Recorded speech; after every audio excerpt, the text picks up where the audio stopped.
2009 ఆ ప్రాంతంలో ఈ లవ్ జిహాదీ అనేటువంటిది బయటపడ్డది 2009లో.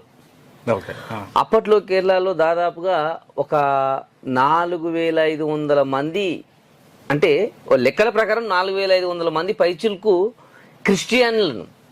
క్రిస్టియన్ అమ్మాయిలను ముస్లింలుగా మార్చారు అనేటువంటిది ఒక అలిగేషన్ స్టార్ట్ అయింది అప్పట్లో.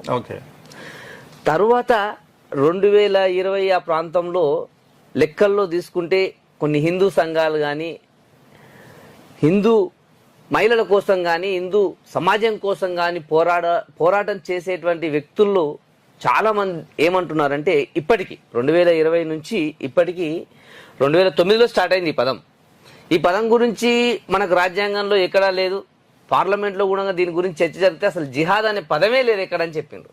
అంటే జిహాద్ అనే అనే పదం అసలు ఖురాన్లో కూడా